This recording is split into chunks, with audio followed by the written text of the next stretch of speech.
Atos 19.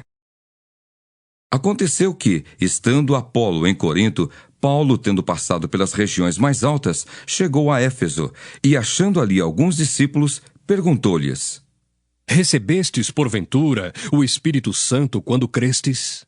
Ao que lhe responderam: Pelo contrário, nem mesmo ouvimos que existe o Espírito Santo. Então Paulo perguntou: Em que, pois, fostes batizados? Responderam: No batismo de João.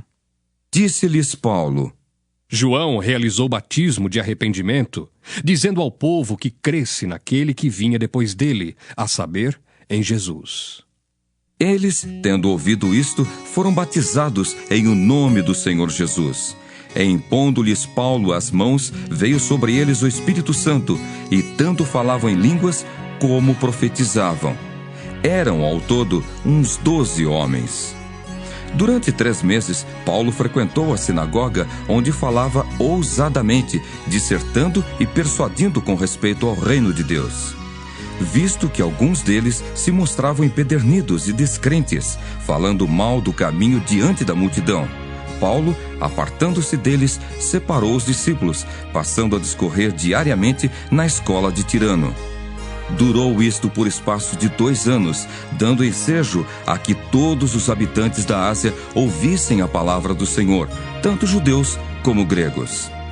E Deus, pelas mãos de Paulo, fazia milagres extraordinários, a ponto de levarem aos enfermos lenços e aventais do seu uso pessoal, diante dos quais as enfermidades fugiam das suas vítimas, e os espíritos malignos se retiravam.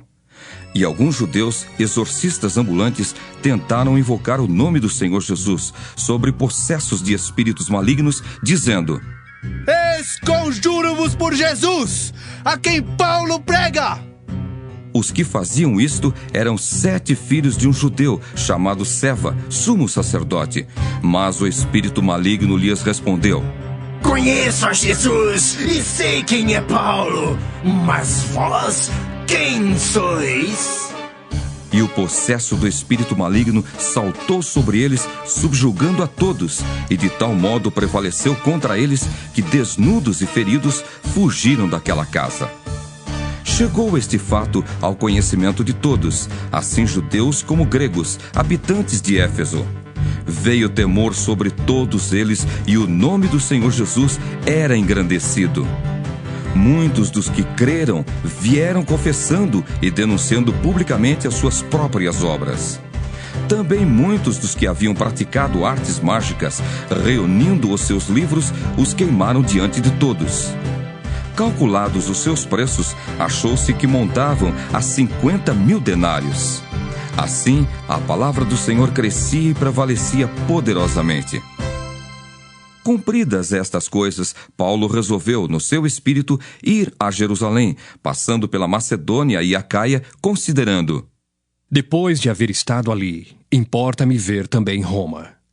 Tendo enviado à Macedônia 2 daqueles que lhe ministravam, Timóteo e Erasto, permaneceu algum tempo na Ásia. Por esse tempo, houve grande alvoroço acerca do caminho, pois um ourives, chamado Demétrio, que fazia de prata nichos de Diana e que dava muito lucro aos artífices, convocando-os juntamente com outros da mesma profissão, disse-lhes: Senhores, sabeis que deste ofício vem a nossa prosperidade, e estáis vendo e ouvindo que não só em Éfeso, mas em quase toda a Ásia, este Paulo tem persuadido e desencaminhado muita gente, afirmando não serem deuses os que são feitos por mãos humanas. Não somente há o perigo de a nossa profissão cair em descrédito, como também o de o próprio templo da grande deusa Diana ser estimado em nada e ser mesmo destruída a majestade daquela que toda a Ásia e o mundo adoram.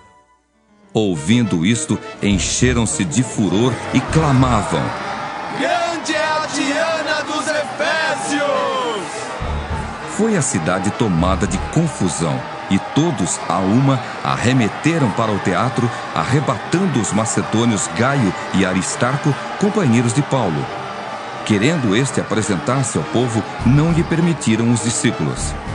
Também as iarcas, que eram amigos de Paulo, mandaram rogar-lhe que não se arriscasse indo ao teatro. Uns, pois, gritavam de uma forma, outros de outra, porque a assembleia caíra em confusão. E na sua maior parte nem sabiam por que motivo estavam reunidos. Então tiraram Alexandre dentre a multidão, impelindo-o os judeus para a frente. Este, acenando com a mão, queria falar ao povo. Quando, porém, reconheceram que ele era judeu, todos, a uma voz, gritaram por espaço de quase 2 horas. Grande é a Diana dos Efésios! Grande O escrivão da cidade, tendo apaziguado o povo, disse: Senhores Efésios, quem porventura não sabe que a cidade de Éfeso é a guardiã do templo da grande Diana e da imagem que caiu de Júpiter? Ora, não podendo isto ser contraditado, convém que vos mantenhais calmos e nada façais precipitadamente, porque estes homens que aqui trouxestes não são sacrílegos, nem blasfemam contra a nossa deusa. Portanto, se Demétrio e os artífices que o acompanham têm alguma queixa contra alguém, há audiências e procônsules que se acusem uns aos outros. Mas se alguma outra coisa pleiteais, será decidida em assembleia regular. Porque também corremos perigo de que por hoje sejamos acusados de sedição, não havendo motivo algum que possamos alegar para justificar este ajuntamento. E havendo dito isto, dissolveu a assembleia.